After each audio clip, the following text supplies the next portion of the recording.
I'm Matthew Spry and I'm a Senior Director at Litchfields, and we're a planning consultancy working across the country, although my office is based in London. Part of my background, I was a member of the local plans expert group, contributing principally on the housing aspects of that report and the recommendations that came out of it. Well, the current system for assessing housing need effectively came out of the introduction of localism in 2010, and then the formal policy and the National Planning Policy Framework in 2012. And what had existed prior to that was regional strategies, which tended to have a region-wide number, and then those regional strategies then sought to distribute those numbers based on a range of different factors. And those factors could actually end up with housing numbers in plans being quite different to what any local assessment of need might have suggested for those areas. What localism did was it stripped away the regional tier and basically said every single local authority within its housing market area, which is sort of groups of, one, but up to sometimes 5, 6, 7 local authorities, would have to estimate their own housing need from the bottom up using a range of factors, and then using that need figure as the basis for what their local plan should try and meet. And it wasn't just the localism that was different, it was the NPPF putting a far greater burden on local authorities to actually meet that need unless they had, in effect, very good reasons for not doing so. Whereas prior to the NPPF, housing need was just one consideration to be weighted alongside a load of other factors to decide what the housing requirement should be in plans. So big change, both the very local bottom-up need dimension, but also a much greater policy imperative to actually meet that need. And I think that's why the structure and the system has found it so difficult to get to grips with the concept over the past 5 years.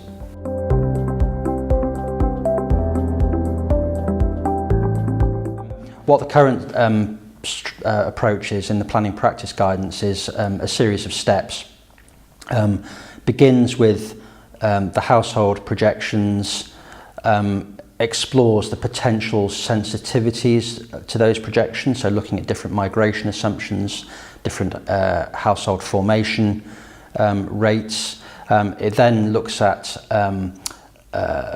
the growth in employment and the likely change of jobs, and says, well, if job growth is going to require more people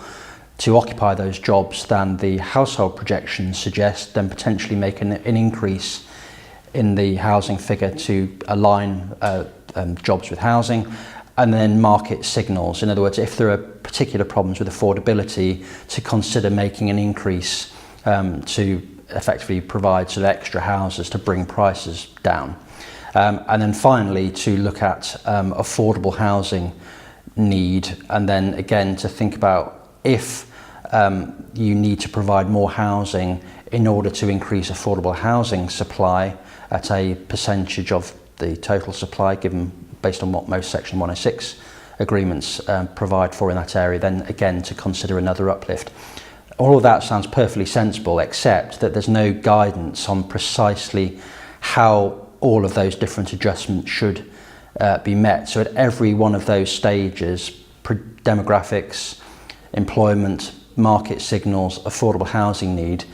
there's been endless debate on what should be the right approach, and in effect a kind of arms race between different sets of consultants, all arguing what those different assumptions should be, what the end figure should be, and inspectors and local authorities have effectively found it very difficult to get to grips with what the answer is. The result has been that local authorities often embark upon a plan making process with one figure in their mind, which then gets changed during the process of the examination, which then quite often, I think in most cases when that figure's changed, it's meant more housing rather than less. So they need to go and potentially change their spatial strategy or find more sites, which causes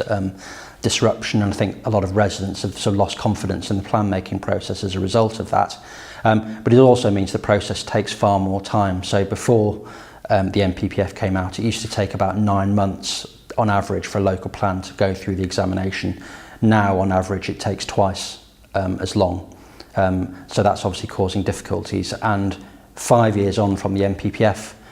coming in, around 40% of local authorities are still to submit a plan for examination, and only about a third have actually got a plan formally adopted. So the whole plan making process, I think, was getting bogged down in the issue of housing numbers, not the only factor but a very important factor, and hence why the local plans expert group made the recommendation, and the government's accepted the recommendation, that there needed to be a much simpler, streamlined approach to assessing housing need.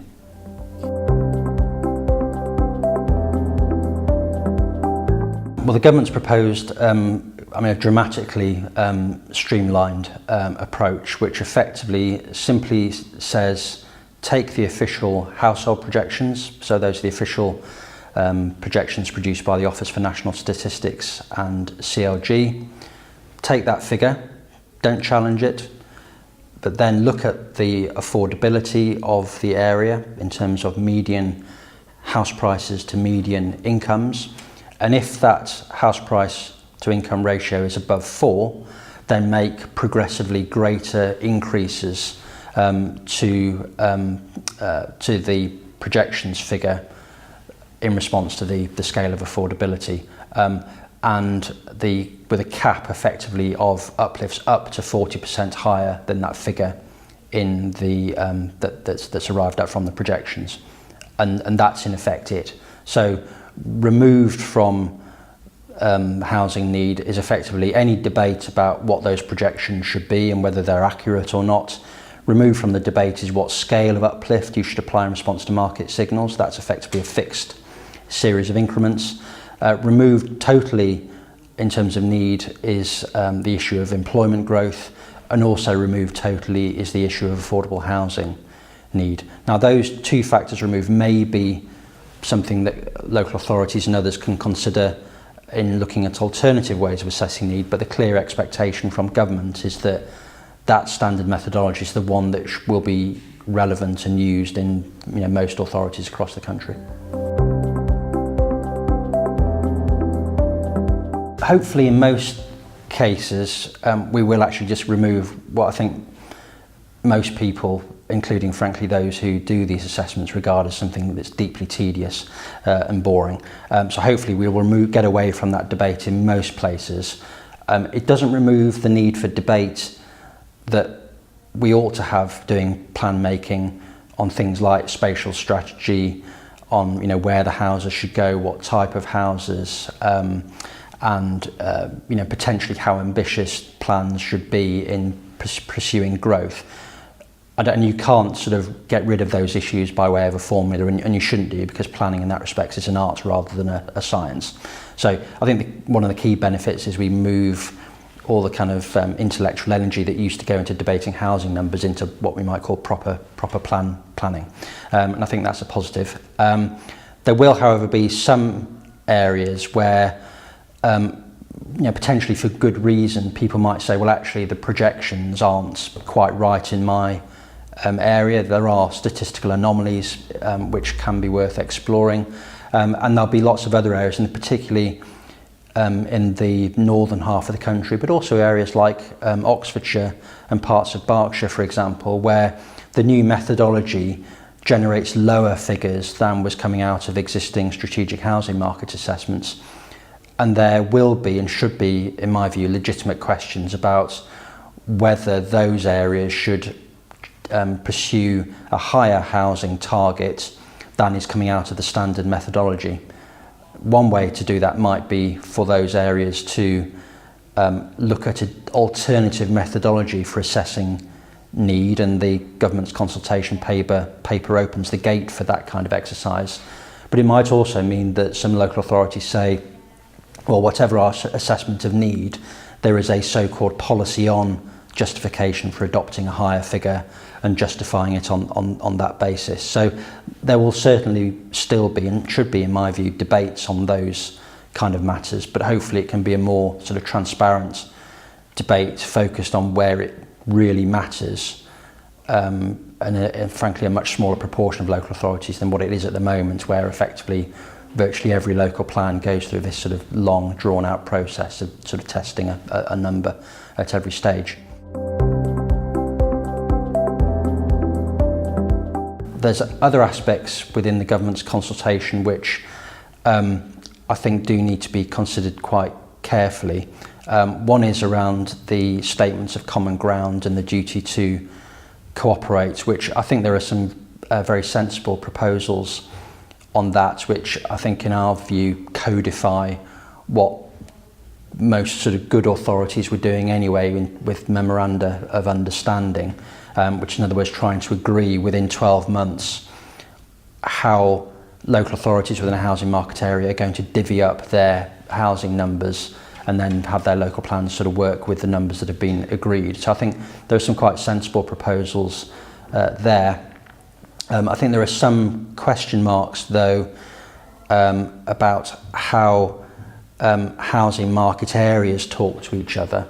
So in other words, when there are strategic planning issues that are greater even than housing market areas, and the government's proposals, so far as I can see, only talk about issues within housing market areas rather than beyond them. And I think those issues are going to be particularly relevant around our big cities, so Birmingham, Manchester, London, for example, where some of those housing market areas won't be able to resolve the issues just within themselves. And then the second issue in the consultation is around how the mix of housing is addressed. So affordable housing will no longer be part of the arriving at the housing need, headline housing need figure, but plans will still be required to estimate what the affordable housing need is, and also look at the need for older person families, for families with children, for students, for private rent, for build to rent. And the government consultation envisages that once you've identified the need for those specific groups, you then disaggregate the figure that you have, that you've arrived at from the standard methodology, which sounds straightforward, but actually it's likely that the need for those individual groups, when you add it all up together, will be greater in many places than the headline figure you get from the standard methodology. And it's not clear in those circumstances how those sort of any inconsistencies will be resolved, and it falls back into the planning judgment again, and that could potentially replace one area of debate with effectively a new area. So the government's invited comments on that issue, and I think it's one that consultees should think about and sort of hopefully provide some assistance to government in finding a sensible way forward.